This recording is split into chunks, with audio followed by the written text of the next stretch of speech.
Hello everyone, so I'm back with a new topic of mental health nursing, that is electroconvulsive therapy, and it's very important for your exam purpose. चलो अब हम start कर देते हैं। तो ये जो हमारा ECT थेरेपी है, ये एक टाइप की सोमैटिक थेरेपी है, मतलब ये बॉडी पे दी जाती है। ठीक है, इसमें हम कुछ कॉग्निशन को चेंज नहीं कर रहे हैं या फिर कुछ मेंटल किसी भी चीज़ को चेंज नहीं कर रहे, हम इसमें बॉडी में कुछ ट्रीटमेंट करेंगे। अब मैं एक फ़न फैक्ट बताती हूँ। मैं इसको बिनी एंड सर्लेटी कहती हूँ, जिन दो साइंटिस्ट ने इस थेरेपी को जन्म दिया है। पर इनका एक्चुअल जो प्रोनाउंसिएशन है इनके नेम का, वो बीनी एंड चर्लेटी है। I know it sounds funny, पर जो जैसा आपको अच्छा लगे आप वैसा बोल सकते हो। मैं बिनी एंड सर्लेटी कहती हूँ। ठीक है, तो बिनी एंड सर्लेटी ने अप्रैल 1938 में ECT थेरेपी को इंट्रोड्यूस किया था। इलेक्ट्रोकन्वल्सिव थेरेपी में आर्टिफिशियल इंडक्शन करवाया जाता है ग्रैंड माल सीजर का। अब ग्रैंड माल सीजर क्या होते हैं? सीजर तो हमें सबको पता है क्या होता है, पर ग्रैंड माल टर्म इसको क्यों दिया? क्योंकि इसमें दो चीज़ें होती है। एक तो पेशेंट को बहुत ज़्यादा मतलब कॉन्ट्रैक्शंस होते हैं, मसल कॉन्ट्रैक्शन, मसल स्पाज्म बहुत ज़्यादा होते हैं इनवॉलेंट्री, प्लस उसको अनकॉन्शियसनेस भी हो जाती है। तो इसमें हम आर्टिफिशियल इंडक्शन करते हैं ग्रैंड माल सीजर का। अब हम देखते हैं क्या क्या पैरामीटर्स हैं of electrical current applied. Parameters में हमारे पास वोल्टेज एक पैरामीटर है, दूसरा पैरामीटर है ड्यूरेशन। तो वोल्टेज इसमें कितनी दी जाती है करंट की? वो होती है 70 to 120 वोल्ट्स। उसके बाद ड्यूरेशन कितनी होनी चाहिए करंट प्रोवाइड करने की? वो है 0.7 से 1.5 सेकेंड। अब कैसे टाइप के सीजर प्रोड्यूस होते हैं? सबसे पहले तो ग्रैंड माल सीजर प्रोड्यूस होते हैं। यही सीजर प्रोड्यूस होते हैं, इसी की दो फेजेस होती है, एक होती है टोनिक, एक होती है क्लोनिक। तो जो टोनिक फेज़ है ये थोड़ी शॉर्ट ड्यूरेशन में चलती है। करंट देने के बाद टोनिक फेज़ चलती है 10 to 15 सेकेंड्स के लिए। देन क्लोनिक फेज़ हमारी चलती है 30 to 60 सेकेंड्स के लिए। उसके बाद हमारा आता है मैकेनिज़्म ऑफ एक्शन। तो इसका मैकेनिज़्म ऑफ एक्शन ये है कि ये हमारे कैटाकोलामाइन पाथवे पे वर्क करता है। ठीक है, बस इतना जानना ज़रूरी है, इससे ज़्यादा डेप्थ में जाने की ज़रूरत नहीं है। देन टाइप्स ऑफ ECT क्या होती हैं? अभी हमने क्या क्या पढ़ा था? Types of seizure produce. तो इसमें ग्रैंड माल सीज़र के अंदर ही टोनिक और क्लोनिक आते हैं। अब हम देख रहे हैं कि जो इलेक्ट्रोकन्वल्सिव थेरेपी है उसके क्या टाइप है। तो सबसे पहला टाइप आता है डायरेक्ट। इसमें क्या होता है? डायरेक्टली ECT देते हैं, यानी कि बिना एनेस्थीसिया के।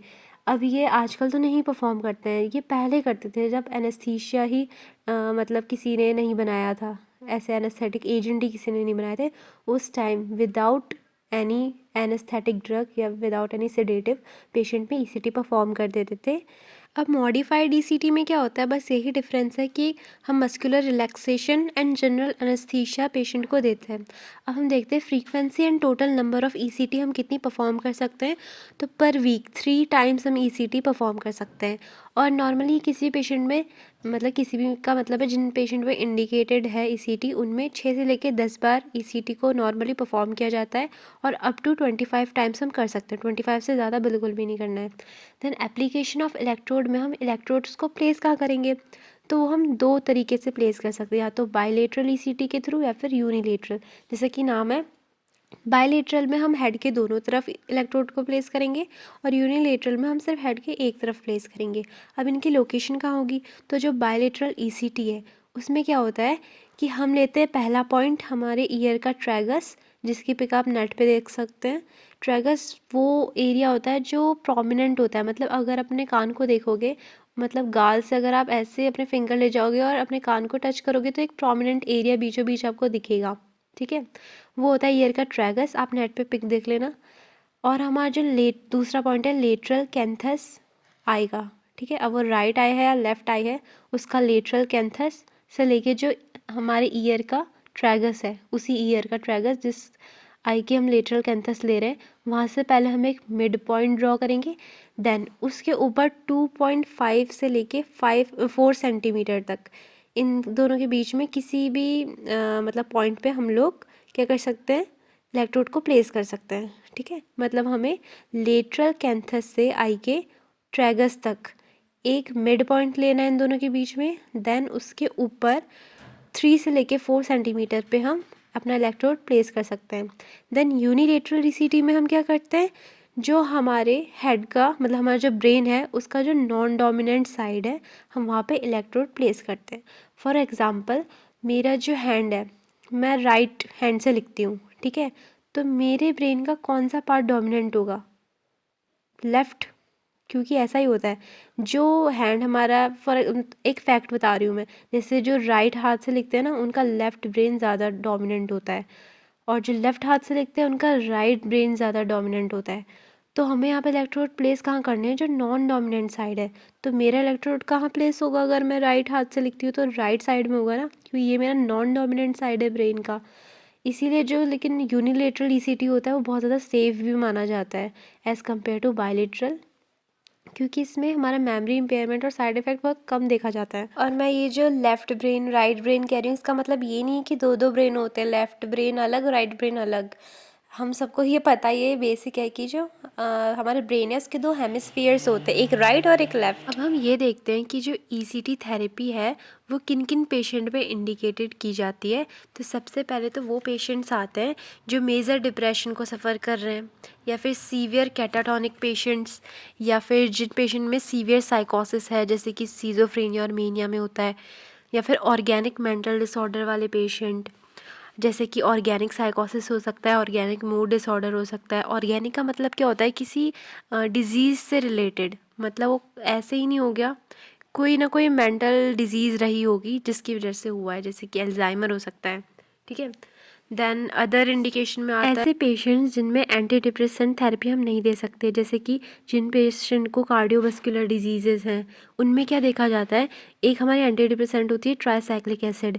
ये क्या करती है? डिसएरिथमियास कॉज कर देती है, या फिर कंजेस्टिव हार्ट फेलियर कॉज कर देती है अगर हार्ट पेशेंट को दी जाए तो, ठीक है। तो उनमें हम एंटी डिप्रेसेंट नहीं दे सकते, तो हमें उन्हें ईसीटी देना होगा। या फिर प्रेग्नेंट वुमेन जिनको हम एंटी डिप्रेसेंट नहीं दे सकते, बिल्कुल कॉन्ट्रा इंडिकेटेड होता है। क्यों? क्योंकि जो फीटस होता है उसमें कॉन्जेनाइटल डिफेक्ट्स देखने को मिलते हैं, तो उनमें हम ईसीटी दे सकते हैं। देन कॉन्ट्राइंडिकेशंस हमारी क्या होंगी ईसीटी के? तो जिन पेशेंट्स का आईसीपी बहुत ज़्यादा इंक्रीज है उन्हें नहीं देना, जिसको सेरेब्रल एन्यूरिज्म है, सेरेब्रल हैमरेज है, ब्रेन ट्यूमर है, एक्यूट मायोकार्डियल इन्फाक्शन है, कंजेस्टिव हार्ट फेलियर है, निमोनिया और एओटिक एन्यूरिज्म है, या फिर रेटिनल डिटैचमेंट है, इन पेशेंट्स में हमें। अब हम देखते हैं क्या क्या कॉम्प्लिकेशंस है ईसीटी थेरेपी के। तो इसमें ज़्यादा लाइफ थ्रेटनिंग कॉम्प्लिकेशंस तो नहीं होते हैं, पर जो हमारे ओल्डर पेशेंट्स होते हैं इनमें अगर ऑस्टियोपोरोसिस है तो फ्रैक्चर देखने को मिलता है, या फिर जो हार्ट डिजीज़ वाले पेशेंट है उनमें डिसएरिथमियाज या फिर रेस्पिरेटरी अरेस्ट भी हो सकता है। साइड इफ़ेक्ट्स क्या होते हैं ईसीटी के? इससे मेमोरी इम्पेयरमेंट हो सकता है, ड्राउजीनेस, कन्फ्यूजन, रेस्टलेसनेस हो सकती है, पुअर कॉन्सेंट्रेशन हो सकता है, एंग्जाइटी हो सकती है, हेडेक, वीकनेस, फटीग, बैक एक, मसल एक, dryness of mouth, palpitation. Palpitation क्या होता है? अपनी हार्ट बीट सुनाई देती है, इतनी तेज़ हार्ट बीट हो जाती है। नोज़िया, वॉमिटिंग, अनस्टेडी गेट, मतलब वो अच्छे से चल नहीं पाएगा, थोड़ा बैलेंस बनाने में दिक्कत होगी। टंग बाइट एंड इनकॉन्टिनेंस हो सकती है। इनकॉन्टिनेंस क्या होता है? Continuous dribbling of urine. Then हम देखते हैं ईसीटी टीम में कौन कौन होता है। साइकेट्रिस्ट होता है, एनेस्थियोलॉजिस्ट होता है, ट्रेन्ड नर्स होती है, and aid should be involve in the administration of ECT. अब हम देखते हैं ट्रीटमेंट फैसिलिटीज़ क्या क्या होती हैं। तो जो हमारी ट्रीटमेंट फैसिलिटी में सबसे पहले आता है कि हमारे पास 3 रूम होने चाहिए ईसीटी के लिए। सबसे पहला जो रूम है उसमें जो पेशेंट है वो वेट करेगा ईसीटी के लिए परफॉर्म होने से पहले, और वो रूम काफ़ी कंफर्टेबल एंड प्लीजेंट होना चाहिए पेशेंट के लिए, क्योंकि वो प्री ईसीटी रूम है, पेशेंट को आगे जाके थेरेपी में इंडल्ज हो रहा है। देन सेकंड रूम हमारे पास वो होना चाहिए जहाँ पे ईसीटी परफॉर्म की जाएगी, जहाँ पे हमारे पास इक्विपमेंट सारे रखे होने चाहिए। जिसमें हमें क्या क्या इक्विपमेंट चाहिए? एक तो हमें सक्शन अपरेटस चाहिए, फेस मास्क चाहिए, ऑक्सीजन सिलेंडर चाहिए, और जिसके पास मतलब जिसमें एडजस्टेबल फ्लो वॉल्स हो, कर्व्ड टंग डिप्रेसर चाहिए, माउथ गैग चाहिए, रिससिटेशन अपरेटस चाहिए, एमरजेंसी ड्रग्स चाहिए, और मोस्ट इम्पॉर्टेंटली हमें ईसीटी मशीन चाहिए एंड एक्सेसरीज चाहिए, और एनेस्थेटिक अप्लायंस चाहिए, ठीक है। और इन सब चीज़ों के लिए मतलब ये सब चीज़ें वहाँ पे होनी ही चाहिए, सबसे ज़्यादा इम्पॉर्टेंट है। और डी फैब भी होना चाहिए वहाँ पे, ठीक है, एमरजेंसी में उसकी भी ज़रूरत पड़ सकती है। देन तीसरा रूम हमारे पास आएगा वो है रिकवरी रूम, जहाँ पे पेशेंट ईसीटी के बाद जाएगा। अब हम देखते हैं सबसे important topic, as a nursing officer आपका क्या रोल होगा ईसीटी में, ठीक है।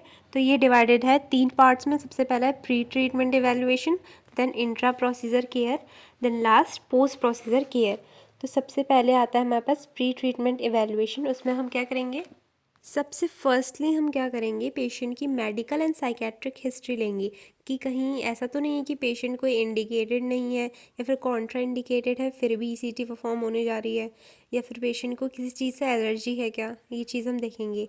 उसके बाद हम पेशेंट का असेसमेंट करेंगे थॉरोली, और हम पेशेंट को ये बताएंगे कि क्यों आपको ईसीटी दिया जा रहा है, क्या इसके साइड इफ़ेक्ट्स होते हैं, क्या इसके थेराप्यूटिक इफ़ेक्ट हैं, ठीक है, और क्या क्या एसोसिएटेड रिस्क हैं ईसीटी होने के बाद। उसके बाद हम पेशेंट का कंसेंट लेंगे, दैन हम पेशेंट के वाइटल साइंस लेंगे ताकि हमें एक बेसलाइन डेटा मिल जाए पेशेंट की कंडीशन के बारे में। दैन हम पेशेंट को बोलेंगे कि आपको एम्प्टी स्टमक रहना है एटलीस्ट ईसीजी के 4 से लेके 6 आवर्स तक, ठीक है। एनपीओ रखना है पेशेंट को prior 4 to 6 hour from ECT. Then हमें क्या करना है, पेशेंट को इंस्ट्रक्ट करना है कि आप रात को अपनी दवाइयाँ ना लें, मतलब जिस दिन ईसीटी होने वाला है उसकी जो पहली रात है उसमें आप दवाइयाँ लेके ना सोएं, क्योंकि हम इसमें क्या करते हैं, ईसीटी में आर्टिफिशियली सीज़र प्रोड्यूस करते हैं, और मोस्ट प्रोबेबली इन पेशेंट में जो सीज़र है उन्हें ही रोकने के लिए हम ड्रग्स दे रहे हैं। तो हम ऐसी ड्रग्स देते हैं जैसे कि डायज़ेपाम, बारबिट्यूरेट्स, एंटी कन्वल्जेंट, जो कि सीज़र को रोकती हैं, क्योंकि ये सीएनएस डिप्रेसेंट होती हैं तो ये सीज़र को प्रिवेंट करती हैं, लेकिन हमें उनको अगले दिन सीज़र्स देने हैं, तो फिर ये तो बिल्कुल उल्टा उल्टा हो जाएगा ना, तो काफ़ी ज़्यादा कॉम्प्लिकेशन हो सकता है। इसलिए हम बोलेंगे पेशेंट को कि वो रात को एंटी कन्वल्जेंट्स ना ले।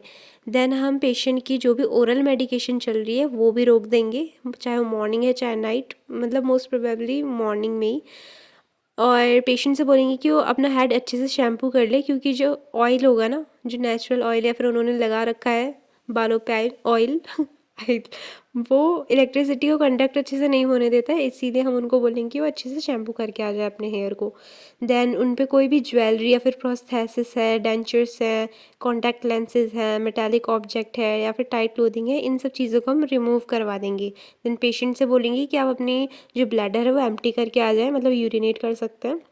देन हम पेशेंट को एट्रोपिन एडमिनिस्टर करेंगे 0.6 mg आइदर IM या फिर SC, और ये हम करेंगे ईसीटी के 30 मिनट्स पहले, या फिर हम आईवी भी दे सकते हैं, और अगर हम आईवी दे रहे हैं तो जस्ट बिफोर ईसीटी देंगे। अब है इंट्रा प्रोसीजर केयर की बारी। इसमें हम क्या करेंगे, हम पेशेंट को बोलेंगे कि आप कंफर्टेबल होके सुपाइन पोजीशन में ईसीटी टेबल पे लेट जाएं। उसके बाद हम पेशेंट के साथ रहेंगे क्योंकि उनको बहुत ज़्यादा एंग्जाइटी होगी, और हम पेशेंट को एनेस्थेटिक एजेंट प्रोवाइड करेंगे जिसमें हम थियोपेंटल सोडियम एडमिनिस्टर करते हैं 3 to 5 mg पर केजी बॉडी वेट, प्लस हम मसल रिलैक्सेंट देंगे जिसमें हम सक्सिनाइल कोलिन एडमिनिस्टर करते हैं 1 mg पर केजी बॉडी वेट। सिंस हमने जो मसल रिलैक्सेंट दिया है उससे क्या होगा, हमारी जो बॉडी की मसल है वो पैरालाइज हो जाएंगी, साथ ही रेस्पिरेटरी मसल कोई अलग नहीं है वो भी पैरालाइज हो जाएंगी, तो हमें पेशेंट को वेंटिलेटरी सपोर्ट देने की ज़रूरत पड़ेगी। उसके बाद हम पेशेंट को माउथ गैग प्रोवाइड करेंगे, क्योंकि इससे क्या होगा, जो टंग बाइट है वो नहीं होगी पेशेंट में। उसके बाद हम इलेक्ट्रोड प्लेसमेंट करेंगे पेशेंट के हेड पे। इलेक्ट्रोड प्लेस करने से पहले हम उस साइड को क्लीन कर लेंगे 25% बाइकार्बोनेट सॉल्यूशन से या फिर नॉर्मल सलाइन से। अब हम जो वो क्लीन की हुई साइट है जहाँ पे इलेक्ट्रोड प्लेस होने जा रहे हैं वहाँ पे हमें कंडक्टिंग जेली अप्लाई करेंगे। देन हम मॉनिटर करेंगे voltage, intensity and duration of electrical stimulus given. उसके बाद हम क्या करेंगे, मॉनिटर करेंगे कि पेशेंट की जो सीजर एक्टिविटी है कफ को यूज़ करके वो कैसी हो रही है। देन 100% ऑक्सीजन हम सप्लाई कर देंगे पेशेंट को, मतलब प्रोवाइड कर देंगे पेशेंट को। उसके बाद क्या करेंगे, ड्यूरिंग सीजर हम मॉनिटर करेंगे वाइटल साइंस कैसे आ रहे हैं, ईसीजी को देखेंगे, ऑक्सीजन सैचुरेशन लेंगे पेशेंट का, ईईजी देखेंगे, ठीक है, इलेक्ट्रोएंसेफेलोग्राफी करेंगे, मतलब record the finding and medicine given in the patients chart, ठीक है, जो भी हमने फाइंडिंग्स पता की और जो भी हमने मेडिसिन दी वो सब हम पेशेंट के चार्ट में नोट कर देंगे। देन पोस्ट प्रोसीजर केयर में हम क्या करेंगे, सबसे पहले तो हम मॉनिटर करेंगे पेशेंट के वाइटल साइंस कैसे हैं, देन हम कंटिन्यूस ऑक्सीजनेशन तब तक देंगे जब तक पेशेंट खुद से अपनी ब्रेथ नहीं ले पा रहा है, मतलब खुद रेस्पिरेशन इनिशिएट नहीं कर पा रहा है, तब तक हम पेशेंट को सप्लीमेंटल ऑक्सीजन देंगे। इक्टल का मतलब होता है सीजर, तो पोस्ट इक्टल कन्फ्यूजन पेशेंट को होगा, रेस्टलेसनेस होगी ही, तो इस चीज़ को हम असेस करेंगे कि हो रहा है कि नहीं पेशेंट को, और उसके लिए हम लोग सेफ्टी प्रिकॉशन भी लेंगे, क्योंकि अगर पेशेंट को पोस्ट इक्टल कन्फ्यूजन हो रहा है तो वो अच्छे से नहीं चल पाएगा, उसका गेट में थोड़ा कहीं ना कहीं डिसबैलेंस होगा। तो फिर हम ऐसा इन्वायरमेंट बनाएंगे कि पेशेंट को कोई इंजरी ना हो जाए, अगर पेशेंट गिर भी जाता है तो हम पेशेंट को साइड लाइंग पोजिशन प्रोवाइड करेंगे, और क्या करेंगे, सक्शनिंग करते रहेंगे फ्रीक्वेंट, क्योंकि जो पेशेंट का सिक्रीशन है वो उस टाइम उसके कंट्रोल में नहीं होगा, उसको मतलब एस्पिरेशन कर सकता है, एस्पिरेट कर सकता है पेशेंट, ठीक है। तो फिर हम सिक्रीशंस को सक्शन आउट भी कर सकते हैं। उसके बाद हम पोस्ट इक्टल कन्फ्यूज़न के लिए पेशेंट को आईवी डायज़ेपाम दे सकते हैं, जो कि एक सीएनएस डिप्रेसेंट है। उसके बाद हम पेशेंट को रीओरिएंट करवाएंगे आफ्टर रिकवरी रूम में भेजने के बाद, मतलब हर चीज़ से, खुद के बारे में जो भी उसके साथ हमने थेरेपी की है, मतलब ट्रीटमेंट कराया, हर चीज़ से रीओरिएंट करवाएंगे। जो भी हमारे पास फाइंडिंग्स आई उसको हम डॉक्यूमेंट कर लेंगे। So our topic is completed now, bye.